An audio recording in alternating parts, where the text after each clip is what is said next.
Estamos aqui para dar voz ao povo, em defesa dos cidadãos, pela dignidade humana. Todos temos deveres, mas também todos temos direitos. Será que existe justiça? Isto é o povo a falar.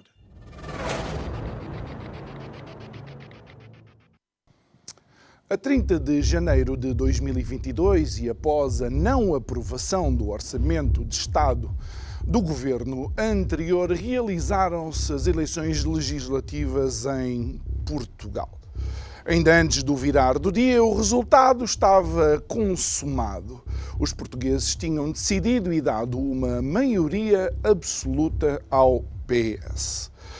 A verdade é que Portugal vivia num momento já de declínio. Estávamos na encruzilhada, na tentativa de sair de uma pandemia e tentar entender como é que podíamos reativar todos os outros setores da nossa sociedade, incluindo, obviamente, também a governação.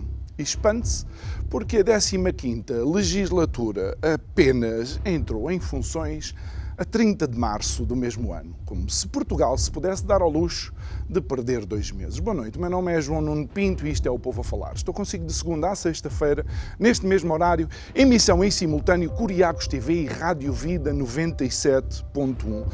E o que é que nós decidimos para estas 2 últimas semanas? Decidimos convocar, chamar, conversar com todos os partidos que estão representados na Assembleia da República. De alguma forma queremos que se faça uma retrospectiva daquilo que tem sido não só o trabalho do governo, como também o trabalho dos próprios partidos e tentar entender quais são as opções que eles têm para o nosso futuro. E hoje é dia de falar com o LIVRE.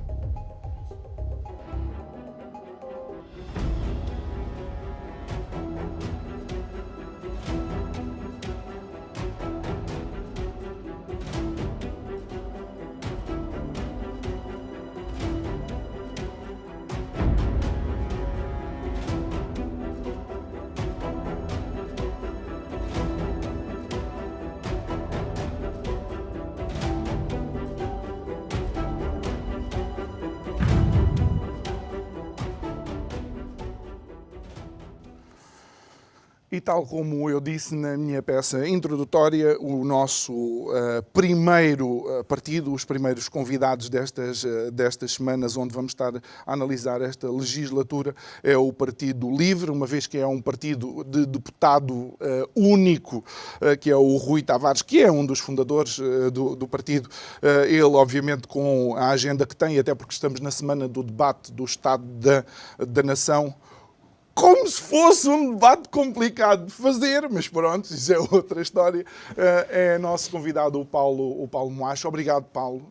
Temos muito gosto em ter-te aqui pela primeira vez. Já não é a primeira vez que recebemos o LIVRE, temos sempre uma boa e desafiante conversa. E a primeira questão é sempre qual é a análise que o LIVRE faz daquilo que tem sido o trabalho do governo. E tal como eu te disse antes de iniciarmos a gravação, eu lanço sempre esta pergunta porque acho que os portugueses foram inequívocos, e a democracia é mesmo assim, foram inequívocos na escolha que eles queriam. Olhando para estes, já nem sei calcular quantos meses é que esta legislatura está em função, qual é a leitura que o LIVRE faz? Bom, antes de mais, obrigado pelo convite. É um prazer estar aqui a representar o LIVRE. Bom, esta maioria absoluta, antes de mais, é uma maioria absoluta que resulta de uma falta de alternativas no sistema político e que, obviamente, o falhanço da geringonça e também a falta de uma alternativa credível à direita, que nunca foi clara relativamente à sua possível aliança com a extrema-direita, levou, no nosso entender e naquilo que é a minha leitura pessoal também, os portugueses a ser claros, efetivamente, e a dar uma maioria absoluta ao governo. Aquilo que, da parte do LIVRE, é a principal divergência com o Partido Socialista, digamos assim, ou a principal crítica que nós fazemos àquilo que tem sido a governação até agora, mas também à governação do Partido Socialista que está para trás, porque é preciso não esquecer que desde 2015 que António Costa é Primeiro-Ministro, é a falta de um rumo claro para aquilo que é o futuro do país. Portanto, vai-se governando relativamente àquilo que são as marés, digamos assim, a espuma dos dias, mas não há um plano claro para o futuro, não há aquilo que nós, no livro, chamamos um novo modelo de desenvolvimento que, no nosso entender, é essencial que Portugal tenha neste momento e que Portugal estivesse a preparar neste momento para implementar uma transição energética, uma transição ecológica, uma transição para uma economia do conhecimento que nos permita dar um salto àquilo que é a economia portuguesa, àquilo que é a nossa estrutura do país, que neste momento não está a ser feito. E é essa a principal crítica que nós temos a fazer ao Governo até este momento. Mas, por exemplo, e uma vez que colocaste a questão do resultado, não pensas que os portugueses penalizaram foi precisamente aqueles que apoiaram a geringonça? Na realidade, penalizaram o ideólogo da geringonça, porque foi Jerónimo de Sousa, não é? E um partido que também fez parte, que foi o Bloco de Esquerda. Ou seja, parece que há uma penalização da esquerda relativamente a um consenso, a uma ideia de governação de esquerda.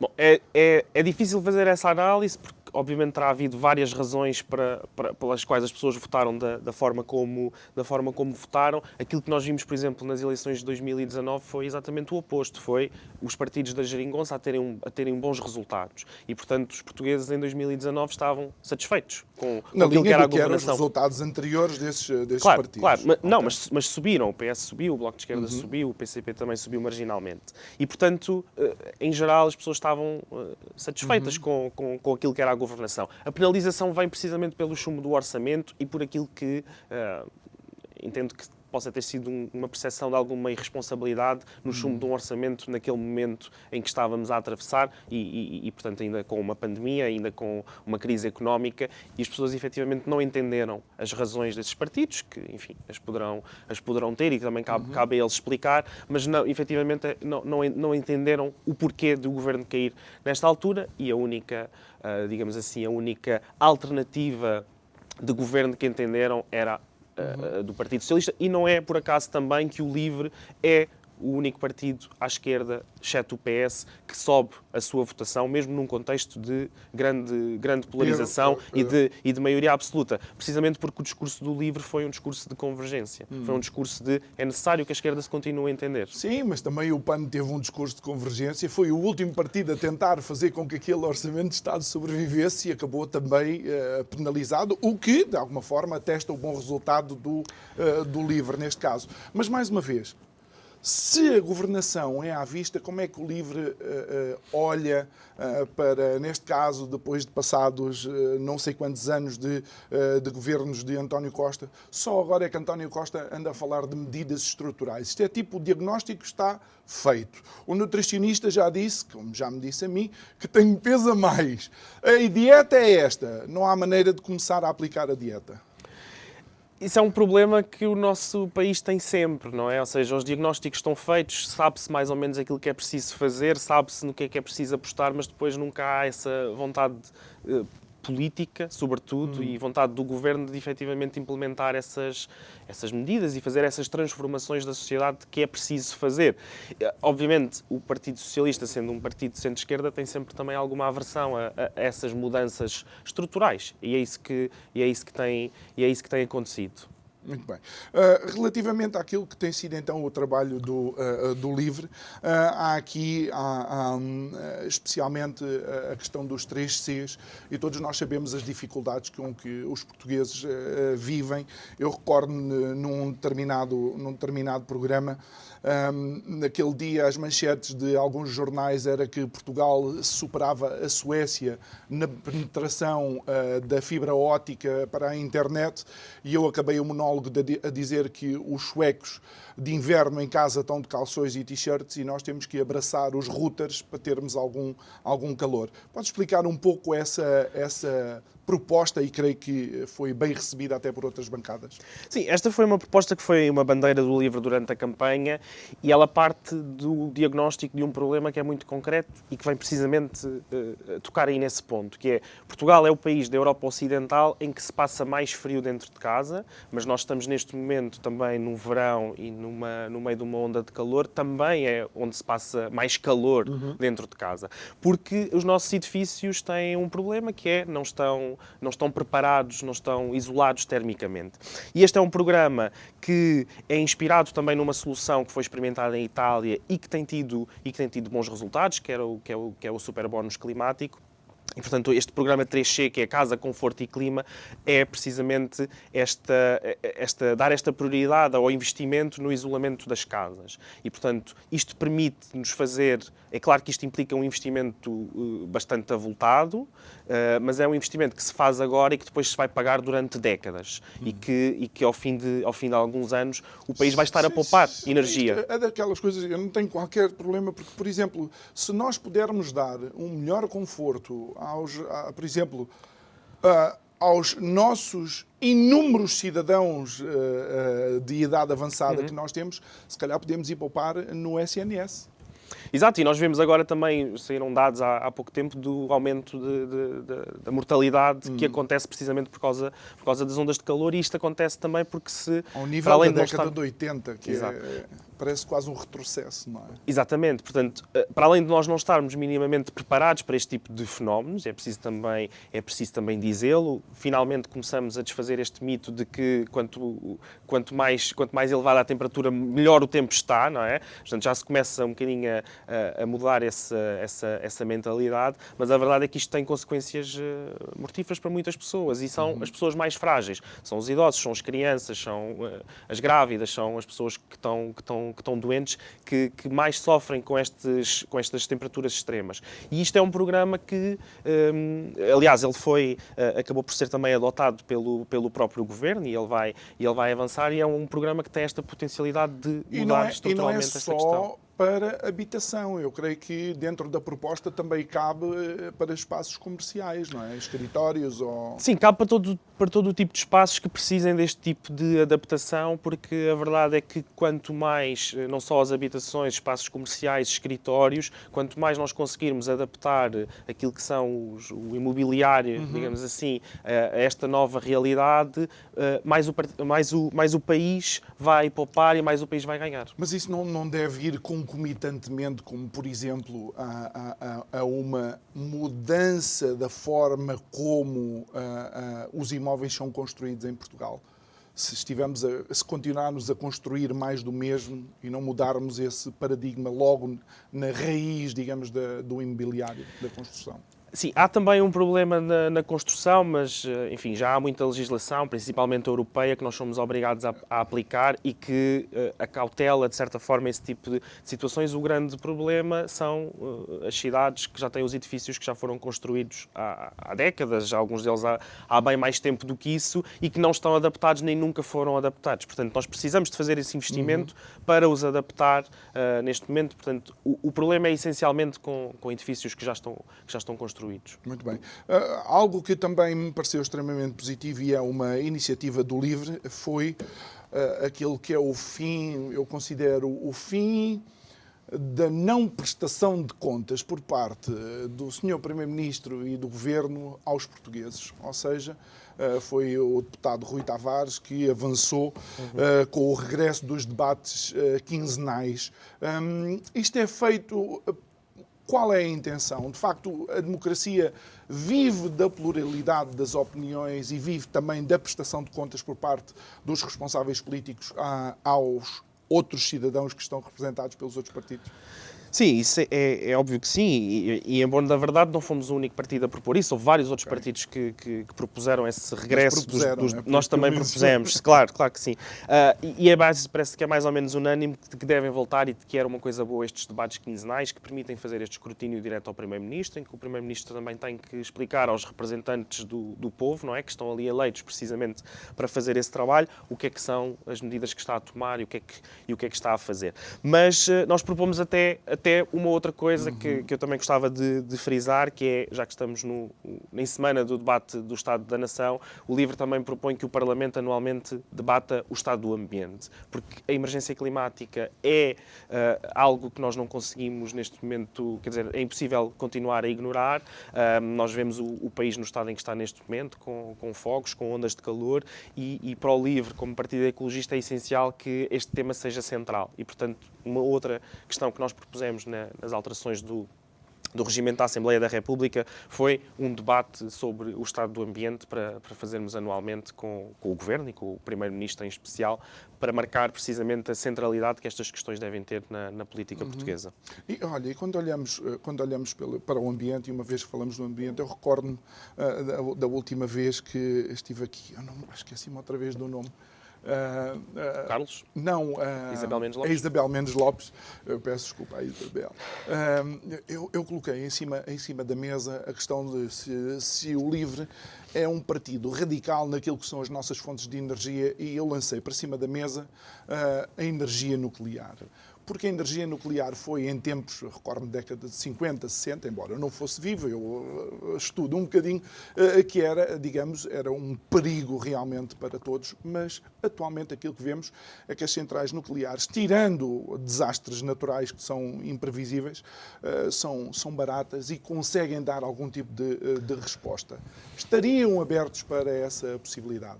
Bom, o LIVRE é um partido ecologista e, portanto, o movimento ecologista criou-se muito também numa oposição, nos anos 60, não em Portugal, mas nos anos 60, em oposição ao nuclear. Mas nós também somos um partido que quer ter portanto, uma relação honesta e séria com a ciência. A nossa posição sobre o nuclear, que tem sido alvo de alguma desinformação, na nossa opinião, é muito clara. Nós ainda não estamos no momento em que a energia nuclear seja preferível a outras fontes de energia. Nós aquilo que temos no nosso programa é de que vamos ficar atentos e acompanhar de perto aquilo que são as evoluções da ciência, do nuclear de fusão, dos microgeradores, que podem efetivamente vir a ser soluções num futuro, enfim, a médio prazo. Para Portugal, neste momento, nós consideramos que não é vantajoso investir na energia nuclear, porque nós temos feito um caminho de investimento nas energias renováveis e parar esse caminho... Que nos tem saído caro, Paulo. Nos tem saído caro, mas também temos tido desvantagens com isso. Mas tem saído caro essencialmente ao consumidor, que é isto que eu não consigo entender. É uma corrida que os governos quiseram apostar a estar à frente, ok, tudo bem, quando na realidade, se calhar, se tivéssemos corrido atrás de outras coisas e ido no pelotão do meio, o peso que nós vemos, por exemplo, os consumidores a pagar, não fosse tanto O problema assim. do preço da energia não está tão relacionado com as fontes de energia em si, mas mais com a própria... Com os contratos? Com os próprios contratos, com a forma como as próprias privatizações foram feitas, com uma questão de regulação também da concorrência. A verdade é que nós temos feito um investimento consistente, é das poucas matérias em que Portugal tem sido consistente nesse investimento nas energias renováveis e, portanto, parar esse investimento para ir investir no nuclear, para nós não faz sentido neste momento. Não falei em parar, mas pronto, eu entendo. Mas quando estamos a falar de investimentos, estamos a falar de escolhas. Estamos a falar de escolhas e, portanto, escolher investir numa energia alternativa que teria que começar do zero em Portugal, porque nunca, quer dizer, nós nunca tivemos essa produção de energia, iria implicar uma reorientação do investimento. Para nós é muito mais interessante olhar, por exemplo, para coisas como o hidrogénio verde, que é também uma matéria que nós temos insistido muito no Parlamento, que é uma energia que tem uma enorme potencialidade, e em Portugal principalmente, quer dizer, podemos fazê-lo em Sines, podemos fazê-lo em Aveiro, com as próprias salinas, que em muitos casos estão desativadas e que se parou de fazer essa recolha, e é uma possibilidade bastante interessante e que Portugal deveria explorar. Aliás, uma das coisas que nós propusemos no Orçamento do Estado foi criar, já à semelhança daquilo que outros países fizeram, como Noruega, Holanda, países que são até insuspeitos nesta matéria, criar uma nova empresa pública que começa a explorar este tipo de energias e começa a preparar este caminho, que era a Hidrogénio de Portugal. E, felizmente, o Governo aqui também, na nossa opinião, não teve a visão suficiente para poder acompanhar esta ideia. Paulo, agora porque mencionaste empresa pública, isso é uma das questões que muitas vezes a percepção que a opinião pública tem do LIVRE é que há o LIVRE e a iniciativa privada estão em rota de colisão. É a percepção que nós temos. Mas, por exemplo, quando olhamos para a Noruega, quando olhamos para a Suécia, quando olhamos para a Finlândia, vemos países, e eu tenho a maioria da minha família nesses países, vemos países com uma carga fiscal que nós em Portugal poderíamos competir com eles, em termos percentuais. Só que a gestão que os governos fazem dos recursos dos cidadãos não tem nada a ver com aquilo que acontece em Portugal. Tem que se mudar este paradigma. O português trabalha muito, desconta muito e vê sistematicamente os governos a desbaratar as riquezas criadas pelos portugueses, a trabalhar, muitos deles, para entidades privadas.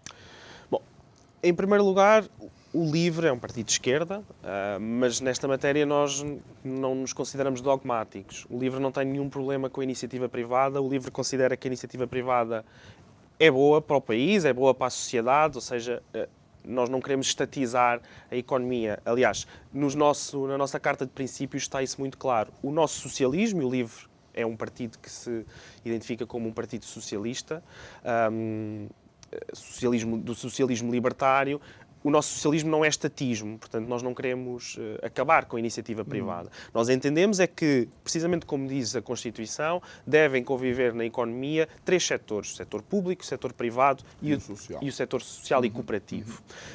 Para além deste setor social e cooperativo estar a definhar, e portanto não foi um setor nunca que se tenha querido apostar, a verdade é que o cooperativo depois... sim, o social, ainda há muitas respostas social sociais. ainda há, sim, mas principalmente o cooperativo, que para nós faria muito sentido apostar mais em matérias como na habitação, por exemplo, pode ser uma excelente solução para esse problema. Portanto, nós não temos nenhum problema com a iniciativa privada ou com a colaboração do Estado com privados. É preciso que isso se faça numa base de respeito total por aquilo que é o interesse público e não sujeição do interesse público a interesses privados. E muitas vezes aquilo que nós temos é estes grandes grupos privados que acabam por conseguir arrecadar lucros que depois não revertem para a sociedade como um todo. Portanto, nós aquilo que entendemos é que muito do problema está precisamente na questão... Não só na má gestão, mas precisamente na falta de rumo. Porque nós temos agora um governo que investe numa matéria, depois vem um governo da cor contrária e vai investir noutra coisa e vai desinvestir daquele caminho que estava a ser traçado, e nós andamos assim há várias décadas, porque o país não tem este rumo, não tem este modelo de desenvolvimento. O modelo de desenvolvimento que nós temos tido é um modelo de desenvolvimento que é assente em baixos salários e em atividades de pouco valor acrescentado. É atividades como o turismo, que alavancou muito daquilo que foi a recuperação económica, mas que é uma atividade que a longo prazo traz muito pouco ao país. Traz muito trabalho precário. Traz muito trabalho precário, muito trabalho mal pago, muitos abusos laborais. Daí estar a ter problemas também agora a contratualizar as pessoas, não é? Exatamente. Não conseguem... E claro que depois o resultado vai ser que as pessoas, quando têm outras alternativas, não vão querer trabalhar neste tipo de atividades, porque nós estamos num momento em que há aqui uma falha geracional, em que nós estamos portanto, as pessoas que estão a entrar no mercado de trabalho são de uma geração muito mais formada e já teve esta possibilidade essa também, que foi proporcionada muito pelo Estado Social. E, portanto, não querem ter este tipo de modelo de desenvolvimento. Não é isto que querem para a sua vida. Não é trabalhar num trabalho precário e ganhar o salário mínimo. Querem ter atividades que precisamente correspondam àquilo que foi a sua formação e àquilo que podem dar ao país. E muito desse desperdício, é claro que haverá também falhas de gestão, mas falhas de gestão também existem nos privados, e nós também temos vários exemplos de gestores privados que acabaram por... Mas o poço da TAP, por exemplo, parece um poço que não tem fundo. E, no entanto, a TAP não é uma empresa privada, voltou para as mãos do setor público. Mas lá está, mas também porque o problema é que não se sabe o que é que se quer fazer com a TAP. Não se sabe qual é que vai ser o papel da TAP em Portugal.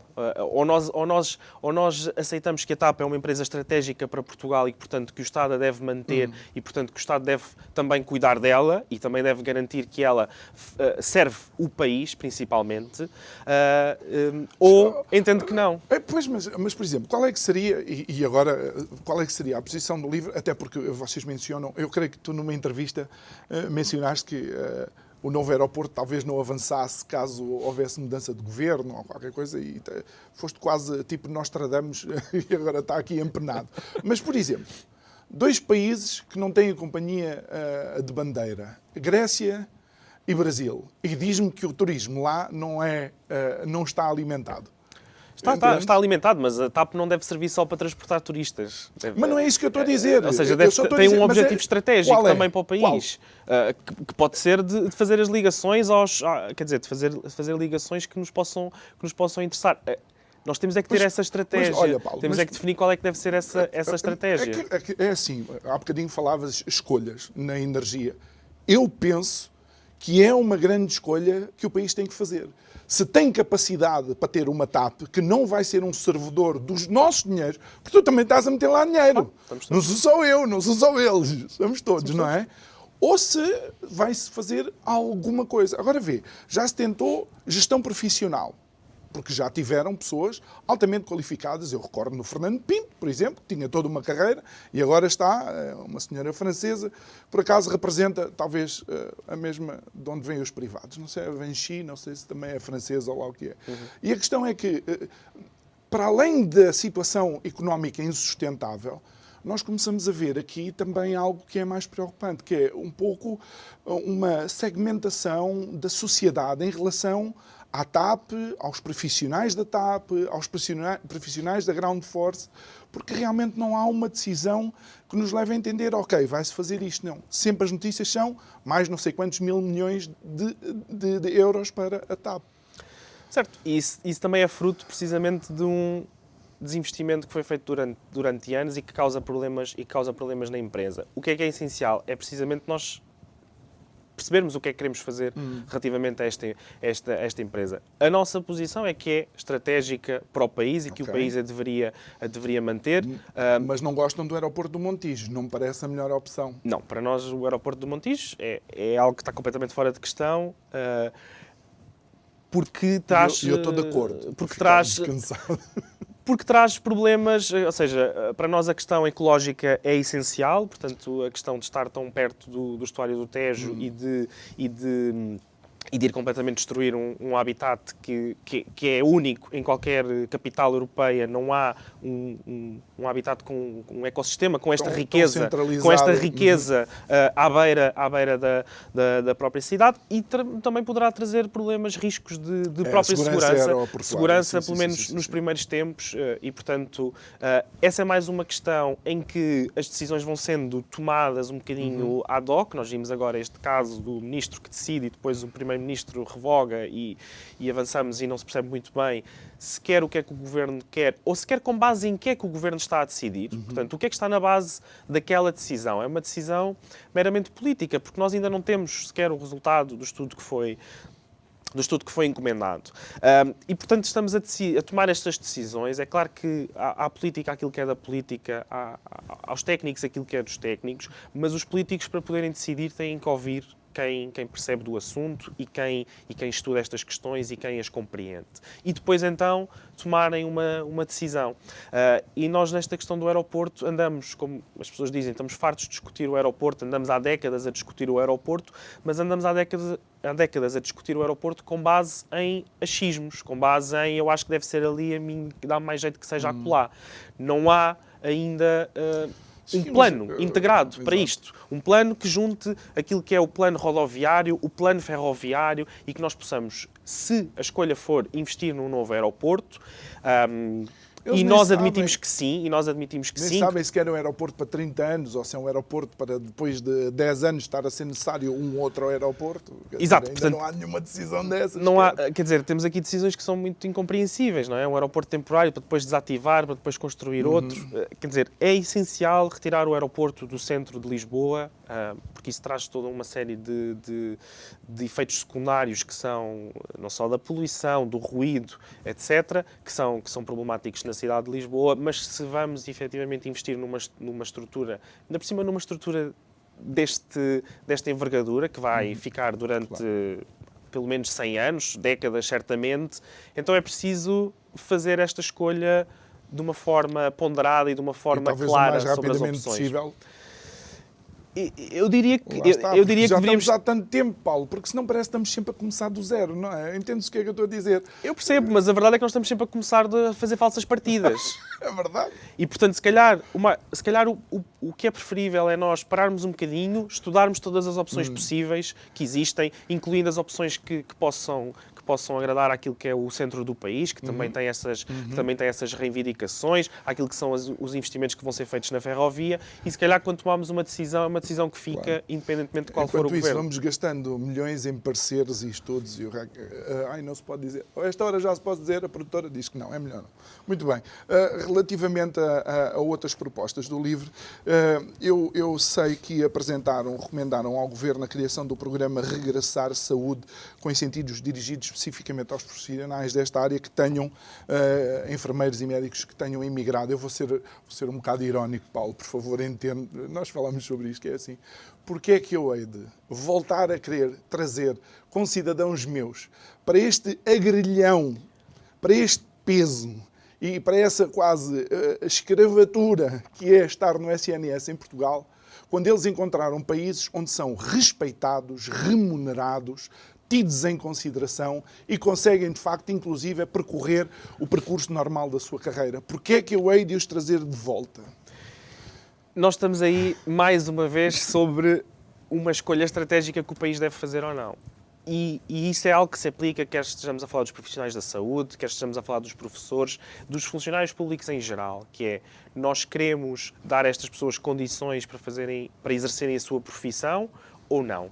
Se nós quisermos continuar a ter um Estado que não respeita os seus profissionais, que paga mal os seus profissionais, que recorre a bancos, não é? Que recorre àqueles profissionais à hora para colmatar falhas, que depois se transforma num sistema, quer dizer, faz parte do sistema recorrer a essas empresas que acabam por não ficar é uma com coisa esses... pontual, não é uma coisa pontual, ou se nós queremos efetivamente fazer aquilo que os outros países fazem, que é dizer estes estudantes que acabam de sair e que nós formamos e que nós também investimos na sua formação e que eles têm a expectativa de poder, em Portugal, fazer a sua vida, fazer a sua carreira.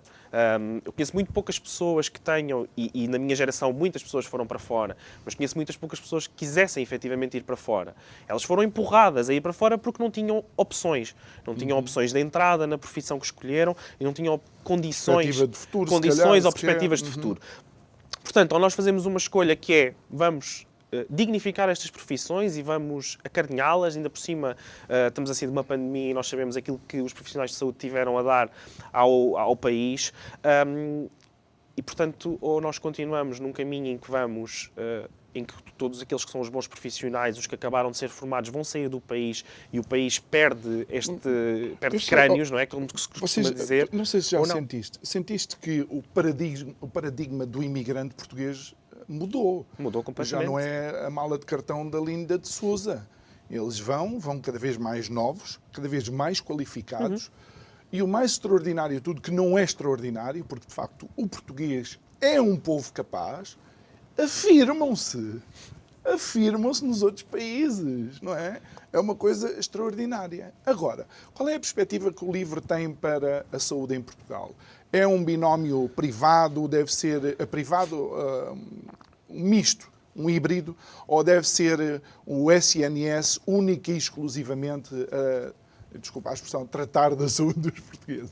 Não, ou seja, há vários tipos de sistemas, digamos assim, de saúde, mesmo na Europa, e vários deles funcionam, não é? Nós na Alemanha temos um sistema que é muito mais privado, no Reino Unido temos um sistema que é muito mais público.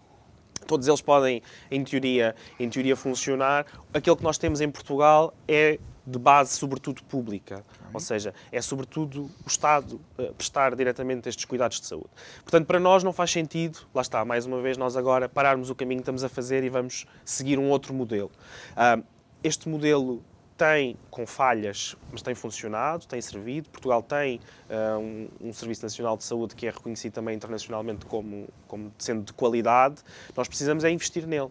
Precisamos é de investir nos profissionais, precisamos de investir naquilo que são os meios técnicos também que estes hospitais têm, porque estas são as principais queixas. É a falta de profissionais. Nós vimos agora com a questão das maternidades a encerrarem temporariamente, portanto há um problema, claro, de falta de profissionais e há um problema muitas vezes de falta a máquina do raio-x, falta a máquina de não sei quê e, portanto, há um problema de investimento.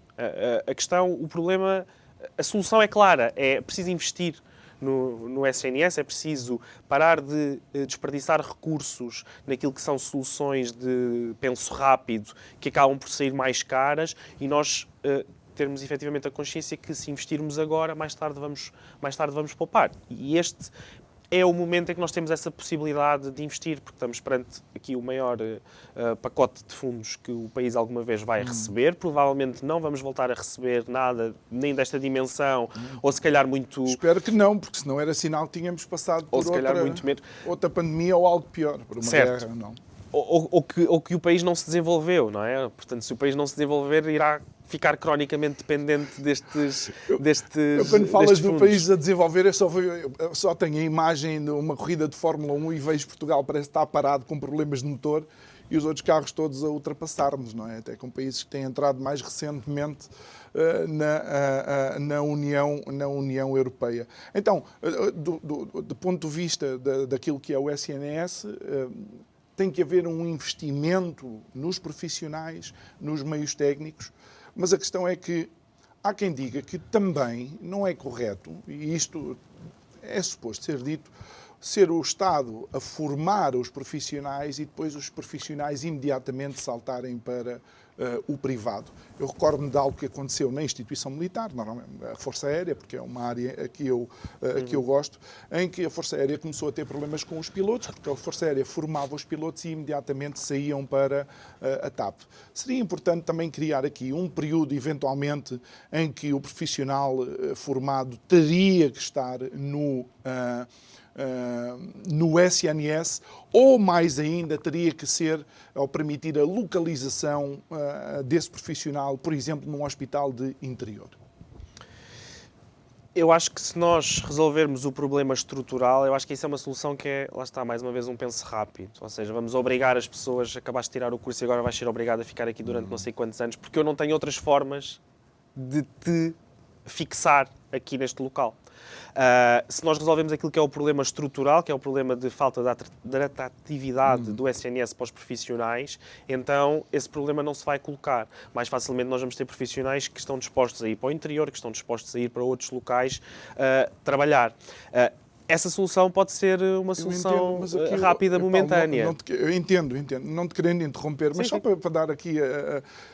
Mas o problema é que a única questão que eu vejo preocupada com o lucro, ou seja, com o superávit, com haver dinheiro, é a questão do privado.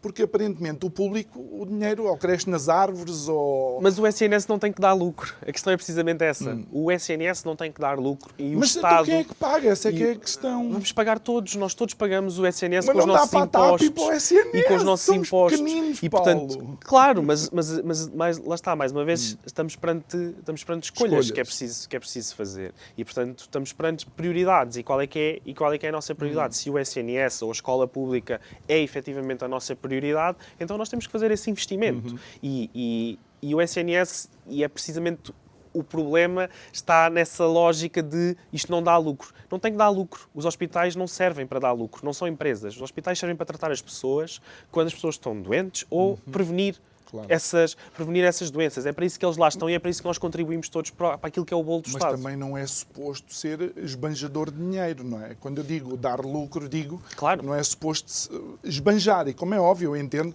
que se a minha filha tivesse dinheiro, eu até vendia órgãos caso fosse necessário para que precisasse, se ela precisasse, de alguma intervenção em termos de saúde.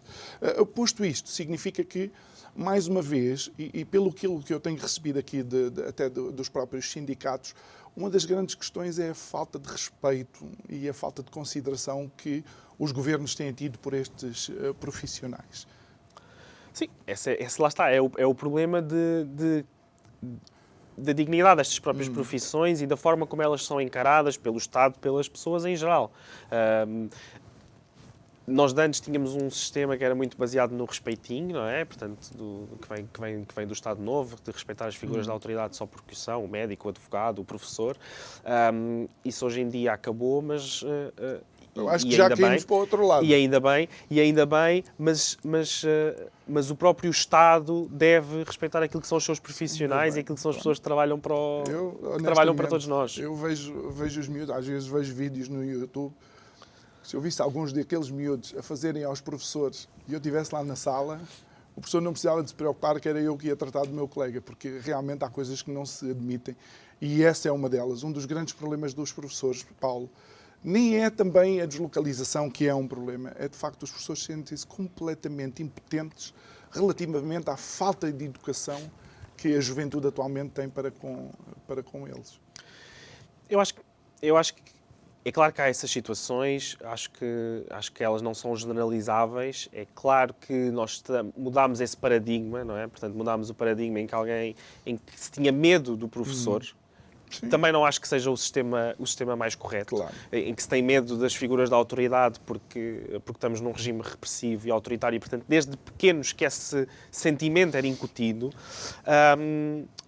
Mas há um próprio problema há um problema na própria forma como a escola funciona. Isso também é uma questão que o LIVRE tem tentado investigar até e tentar perceber melhor como é que as coisas funcionam. Nós temos muitas vezes, professores que estão a agarrar com turmas com 30 alunos, com um excesso enorme de alunos, com um excesso enorme de carga horária, com um excesso enorme de trabalho. E até em casa, para os testes, as fichas e tudo. Mais temos esta obsessão depois com os testes e com a avaliação, que é toda a tónica da educação é posta na avaliação e não na própria aprendizagem, que no nosso entender é um problema. E, portanto, também na educação é preciso uma evolução daquilo que é o sistema educativo que nós temos tido, que possa ir beber de experiências que já estão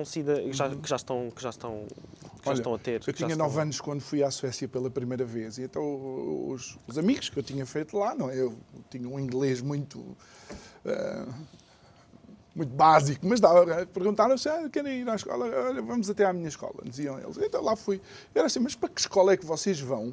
Vocês não levam mochila. Não levavam mochila, pô, não. Porque tinham um cacifo onde deixavam lá todas as coisas. E nós aqui temos miúdos em que a mochila pesa mais do que o próprio miúdo quando vai para a escola. Sim, temos uma obsessão com os trabalhos de casa, temos uma obsessão com, os miúdos estarem 8 horas numa sala de aulas e tudo isto cria problemas na própria aprendizagem. Nós agora, a pandemia também trouxe isto muito ao de cima, não é? Portanto, estes problemas de aprendizagem que necessariamente as crianças têm tido, não é? Porque tiveram em casa praticamente um ano a ter aulas online.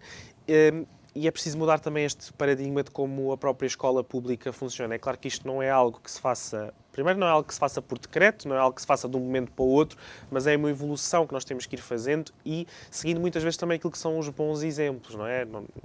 Muitas vezes são os nórdicos que são apontados como este exemplo, Suécia, Noruega, Finlândia, que acabaram com os trabalhos de casa, que fazem muito mais atividades com os miúdos de aprendizagem concreta com as coisas. Experiência. E, portanto, tudo isto também deve fazer parte daquilo que é a escola e o professor deve ser um guia. Mas sabes que já temos alguns bons exemplos. Eu penso que o Governo tem sempre a dificuldade em replicar aquilo que não esteja bem debaixo da alçada deles. Sim, há essa dificuldade. Há muitos bons exemplos, há a Escola da Ponta, há vários tipos de instituições que fazem, que têm estes novos métodos de aprendizagem que têm bons efeitos e que têm muitas vezes também efeitos até tendo em conta aquilo que é a base socioeconómica destas próprias crianças, porque é preciso não esquecer também que muitas vezes há problemas sociais e económicos em muitas escolas que geram problemas de aprendizagem e que acabam por reproduzir também aquilo que é o ciclo de pobreza no país.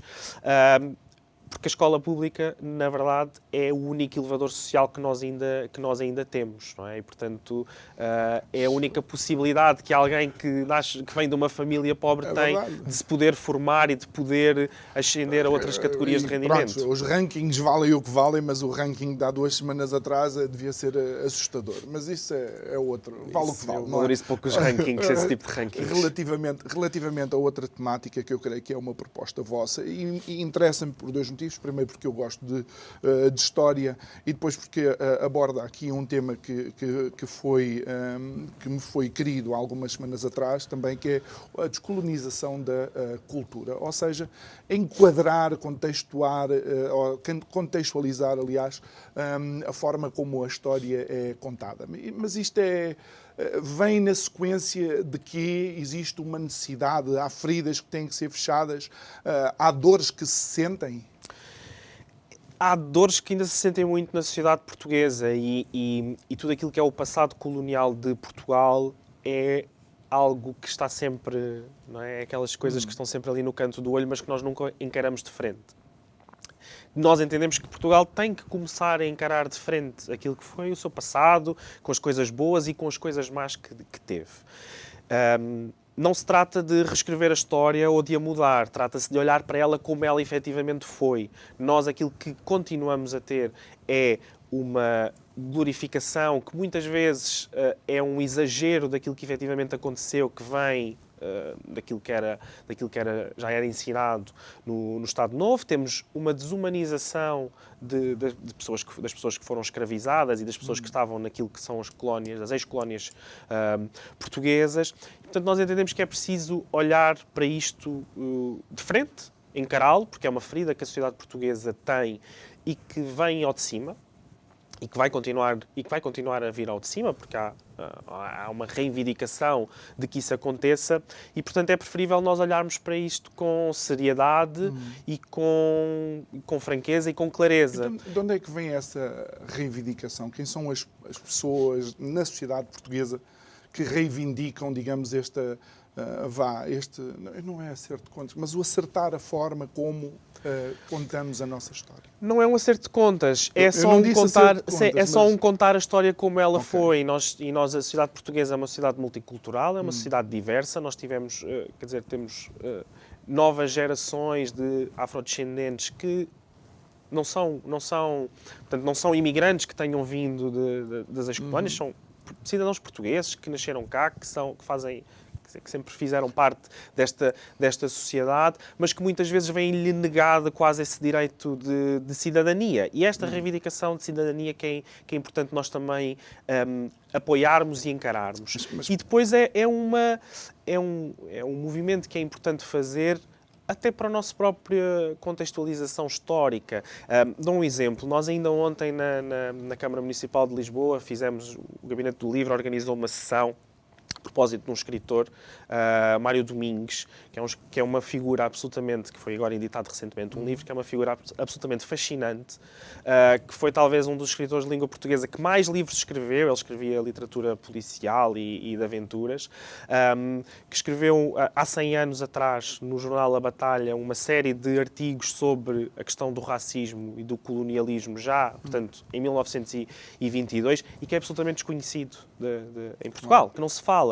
Não existe, ou seja, há essa invisibilização daquilo que são estas figuras. Elas sempre lá estiveram, nós só temos que olhar para elas. Há outras figuras que eu penso que esta corrente não fala e não conversa. Por exemplo, alguém como eu, que nasceu em 74 em Angola, filho de angolano, irmão de angolano, neto de timorenses, que ficou lá depois da saída dos portugueses e que depois, num determinado momento da história de Angola, os angolanos acharam que o meu nível de melanina não era o correto e tive que vir para cá. E cá fui recebido como um retornado, quando eu nunca tinha saído daqui.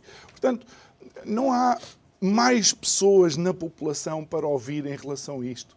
É claro que há, e todas têm a sua posição, digamos assim, todas têm a sua legitimidade de estar na sociedade conforme aquilo que é a sua história de vida.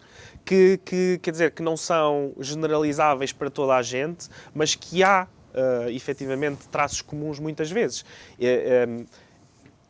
A questão está precisamente É que em falar não queira sobre uns, ser vítima. mas é que falar sobre uns, mas não é uma questão de vítimas, é que falar sobre uns não implica apagar outros. Apagar os outros. Muito bem. Portanto, nós Paulo, todos podemos ter esta... estamos nos últimos 30 segundos. Descentralizar ou regionalizar?